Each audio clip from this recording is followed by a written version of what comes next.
okay, you have these conference championship games over the weekend, and if anybody falters, Ohio State's there, Alabama's there. Well, Alabama, somebody beat Alabama that's got the same record. So why did they not have, why did the Vols not have any kind I know Hendon Hooker's injured, and it makes sense that they would be far less competitive in a playoff situation, unfortunately, because of that situation. But if you're just looking at resumes, Alabama's like on Nick Saban's on this campaign to push his team into the playoff. And I'm sitting there thinking, I don't hear a word about Tennessee, and they won the matchup head to head, and they got the same record in the same conference.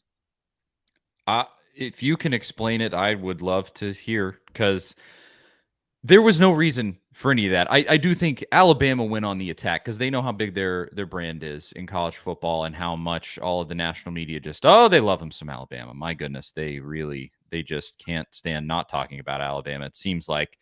And I'm sure the administration there knows that. There were a lot of Alabama fans. Obviously, Tennessee fans were complaining about this, exactly this. It was sort of what you're saying. Yeah, I don't think it got a lot of national exposure, but what you're saying was definitely noticed, obviously, by the Tennessee fan base. We were very upset about it.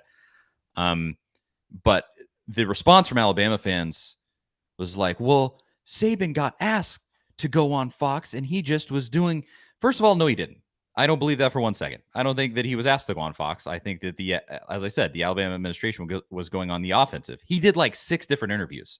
So on a couple on ESPN, one on the Fox halftime show, and they know that the committee watches all of the conference championship games together.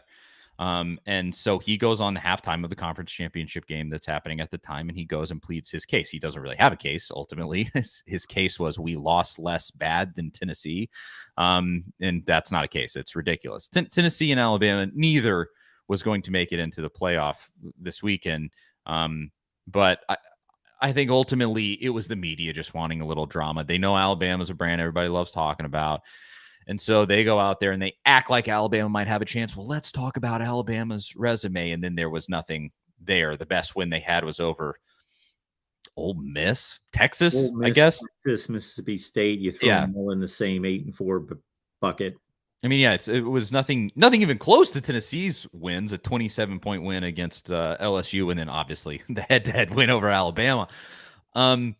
It was just completely ridiculous, and I think it shows just how much love they have for Alabama. I mean, it just is crazy at this point, and they've done what they've done. We know why they're so huge and highly regarded, but this season they did nothing. They relative to Nick Saban, is this the worst season he's had at Alabama outside of his very first year?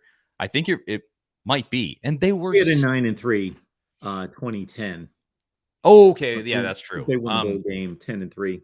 Yeah. But I mean, relative to what he's done, one of his worst seasons ever, they did nothing, and they're still getting to plead their case for the college football playoff. It's just completely absurd. But, that's the way of the college football world at the moment. So, Charlie, I take calls almost every day, and I would say, based on the feedback I get with dozens, hundreds, whatever it turns out to be, it seems about half and half in regards to the split between we want teams to earn their way into the playoff versus there's a large segment of fans out there that just, even if their team's not involved, I'm not talking about just Alabama fans, that just put, regardless of, okay, well, they lost,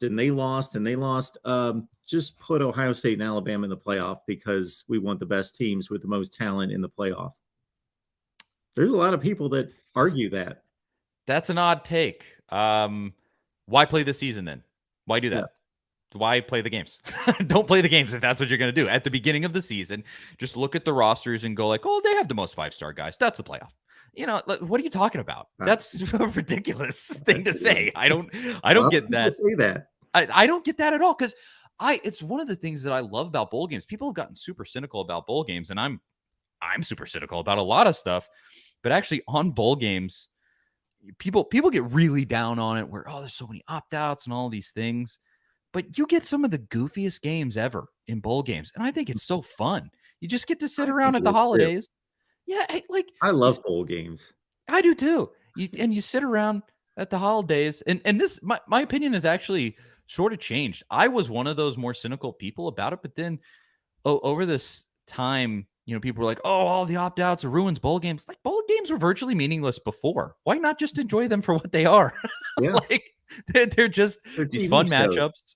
But you get brag. Like if Tennessee beats Clemson, they didn't win a championship, but you get to brag that you beat Clemson, you beat Dabo, you beat the guy. Dabo's over here flapping his gums about Tennessee flipping burgers after the South Carolina game. Then he goes and blows it against South Carolina also. And so that's a fun storyline going in. And now they get to play each other and they get to have it out. I think it's great. And yeah, I mean, if you're just going to say, oh, well, Alabama has the best chance to do, well, should have won the game. They should have won. That's not how any of this works. And that's not how it should work. That's crazy. I haven't heard too many people say something like that. I A lot of believe it. people that call me say that.